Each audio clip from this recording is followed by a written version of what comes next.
এই যে বলটা আমি বাউন্স করলাম, দেখলেন কত দ্রুত আমার হাতে ফিরে এলো। আমি যত জোরে এটাকে মাটিতে বা দেয়ালে ছুঁড়ে মারবো, এটা ঠিক তত দ্রুত গতিতে আমার হাতে ফিরে আসবে।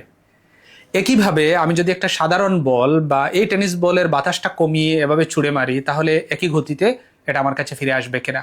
That is the question. না, আসবে না। এর মানে দাঁড়ায় একই চেষ্টা করলে একই রেজাল্ট আসবে এমন না। দেখতে হবে আমি আসলে কি নিয়ে চেষ্টা করছি সেটার উপর। আরেকটা উদাহরণ দিই।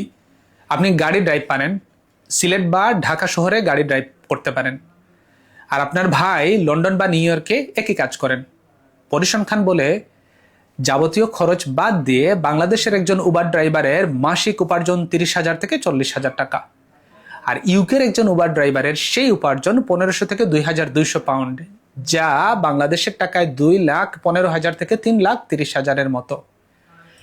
একই পেশা যদি রেস্টুরেন্ট জবের ক্ষেত্রে দেখি, সেক্ষেত্রে দেখা যায় বাংলাদেশে যে কাজ করা যায় বা করা হয়, সেই কাজ বিদেশে করলে পার্থক্য কিন্তু 7 থেকে 8 গুণ। এই উদাহরণ আসলে কেন দিলাম?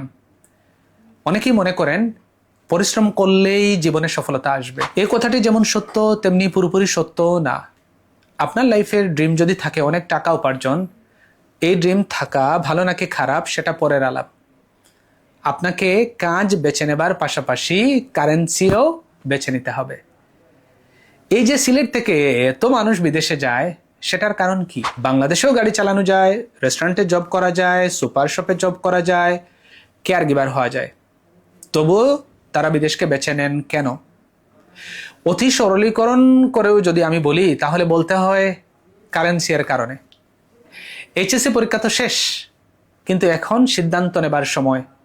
দেশে ক্যারিয়ার গড়বেন নাকি বিদেশে? হ্যাঁ, দেশেও ভালো ক্যারিয়ার গড়ার সুযোগ আছে, কিন্তু সেই এক্সেপশনাল উদাহরণ না দিয়ে আমরা না হয় বলের উদাহরণে দিলাম। আগামী 16 অগাস্ট হেক্সা জিন্দা বাজারে সকাল 11টায় অনুষ্ঠিত হতে যাচ্ছে এইচএসসি পরীক্ষার্থীদের বিশেষ সেমিনার। বিশেষ করে এইচএসসি পরীক্ষা পরে যে এই গুরুত্বপূর্ণ সময়, যে সময়টাকে খুব দ্রুত কাজে লাগিয়ে বিদেশে হায়ার স্টাডির জন্য যাওয়া এবং আইএলটিএসটা দ্রুত করে নেওয়া, এই সকল বিষয়ে সকল ধরনের গাইডলাইন এবং পরামর্শ নিয়ে আসছি আমরা। আপনাদের সাথে দেখা হবে 16 আগস্ট 11:30 হেক্সা জিন্দা বাজারের সেমিনারে। সবাইকে ধন্যবাদ।